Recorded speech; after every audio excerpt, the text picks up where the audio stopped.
जय श्री राम जी का आशीर्वाद हम सब पर बना रहे। आज हम श्री रामचरितमानस में 22वें मास पारायण का भाग 11 पढ़ेंगे। पढ़ने से पहले अपने गुरुदेव के चरणों में नमन करते हैं। भगवान शिव, माता पार्वती, श्री राम जी और सीता माता के चरणों में नमन करते हैं और हनुमान जी से प्रार्थना करते हैं कि वो पढ़ने में हमें शक्ति प्रदान करे और पढ़ने में कोई गलती हो तो हमें क्षमा करे। ओम श्री गणेशाय नमः। श्री राम जी शबरी को समझाते हुए कहते हैं कि हे भामिनी सुनो, मैं तो केवल भक्ति का ही संबंध मानता हूँ। जाति पाति कुल धर्म बड़ाई धन बल कुटुंब गुण और चतुरता, इन सब के होने पर भी भक्ति से रहित मनुष्य कैसा लगता है, जैसे जलहीन बादल शोभाहीन दिखाई पड़ता है। मैं तुझसे अब अपनी नवधा भक्ति कहता हूँ, तू सावधान होकर सुन और मन में धारण कर। पहली भक्ति है संतों का सत्संग, दूसरी भक्ति है मेरे कथा प्रसंग में प्रेम, तीसरी भक्ति है अभिमान रहित होकर गुरु के चरण कमलों की सेवा और चौथी भक्ति यह है कि कपट छोड़कर मेरे गुण समूहों का गान करे। मेरे मंत्र का जाप और मुझ में दृढ़ विश्वास, यह पांचवी भक्ति है जो वेदों में प्रसिद्ध है। छठी भक्ति है इंद्रियों का निग्रह, शील अर्थात अच्छा स्वभाव या चरित्र, बहुत कार्यों से वैराग्य और निरंतर संत पुरुषों के धर्म में लगे रहना। सातवीं भक्ति है जगत भर को समभाव से मुझ में ओतप्रोत देखना और संतों को मुझसे भी अधिक करके मानना। आठवीं भक्ति है जो कुछ मिल जाए उसी में संतोष करना और सौपन में भी पराये दोषों को न देखना।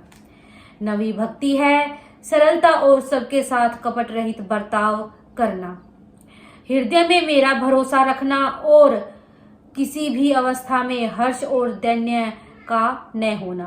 इन नौ में से जिनके एक भी होती है वह स्त्री पुरुष जड़ चेतन कोई भी हो, हे भामिनी मुझे वही अत्यंत प्रिय है।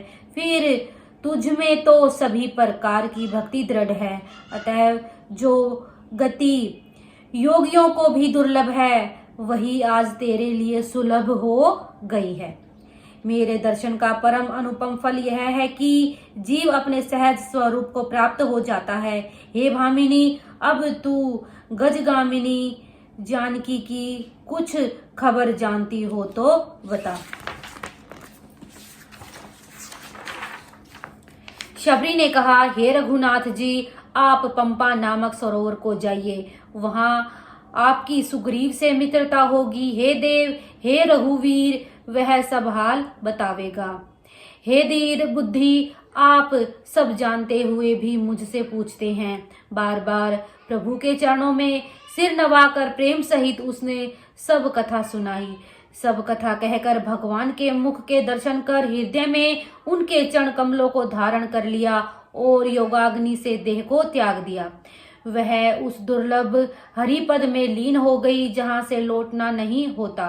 तुलसीदास जी कहते हैं कि अनेकों प्रकार के कर्म, अधर्म और बहुत से मत, ये सब शोकप्रद हैं। हे मनुष्यों, इनका त्याग कर दो और विश्वास करके श्री राम जी के चरणों में प्रेम करो।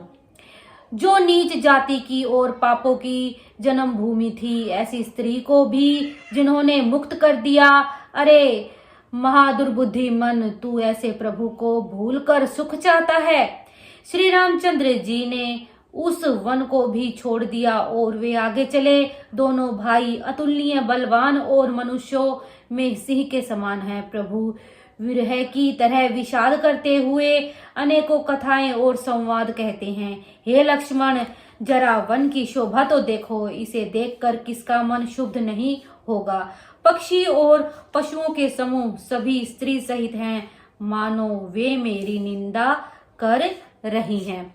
शिव जी कहते हैं, हे पार्वती, श्री रामचंद्र जी गुणातीत, तीनों गुणों से परे, चराचर जगत के स्वामी और सबके अंदर की जानने वाले हैं। उपयुक्त बातें कहकर उन्होंने कामी लोगों की दीनता दिखलाई और धीर पुरुषों के मन में वैराग्य को दृढ़ किया। क्रोध, काम, लोभ, मद और माया, ये सभी श्री राम जी की दया से छूट जाते हैं। वह नटराज भगवान जिस पर प्रसन्न होता है वह मनुष्य माया से नहीं भूलता।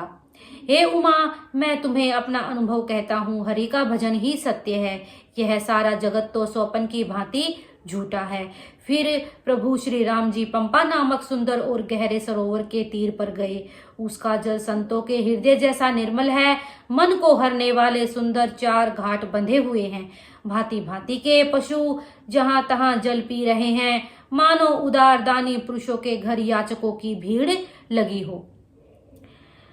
घनी कमल के पत्तों की आड़ में जल का जल्दी पता नहीं मिलता। जैसे माया से ढके रहने के कारण निर्गुण ब्रह्म नहीं दिखता, उस सरोवर के अत्यंत अथाह जल में सब मछलियां सदा एक रस सुखी रहती हैं। जैसे धर्मशील पुरुषों के सब दिन सुख पूर्वक बीतते हैं, उसमें रंग बिरंगे कमल खिले हुए हैं। बहुत से भौरे मधुर स्वर से गुंजार कर रहे हैं। जल के मुर्गे और राजहंस बोल रहे हैं, मानो प्रभु को देखकर उनकी प्रशंसा कर रहे हों। चक्रवाक, बगुले आदि पक्षियों का समुदाय देखते ही बनता है, उनका वर्णन नहीं किया जा सकता। सुंदर पक्षियों की बोली बड़ी सुहावनी लगती है, मानो रास्ते में जाते हुए पथिक को बुलाए लेती हो। उस झील के समीप मुनियों ने आश्रम बना रखे हैं। उसके चारों ओर वन के सुंदर वृक्ष हैं, चंपा, मोलसिरी, कदम्ब, तमाल, पाटल, कटहल, ढाक और आम आदि। बहुत प्रकार के वृक्ष नए नए पत्तों और सुगंधित पुष्पों से युक्त हैं, जिन पर भौरों के समूह गुंजार कर रहे हैं। स्वभाव से ही शीतल, मंद, सुगंधित एवं मन को हरने वाली हवा सदा बहती रहती है। कोयले कुहू कुहू का शब्द कर रही हैं। उनकी रसीली बोली सुनकर मुनियों का भी ध्यान टूट जाता है। फलों के बोझ से झुककर सारे वृक्ष पृथ्वी के पास आ लगे। जैसे परोपकारी पुरुष बड़ी संपत्ति पाकर विनय से झुक जाते हैं। श्री राम जी ने अत्यंत सुंदर तालाब देखकर स्नान किया और परम सुख पाया। एक सुंदर उत्तम वृक्ष की छाया देखकर रघुनाथ जी छोटे भाई लक्ष्मण जी सहित बैठ गए। फिर वहां सब देवता और मुनि आए और स्तुति करके अपने अपने धाम को चले गए।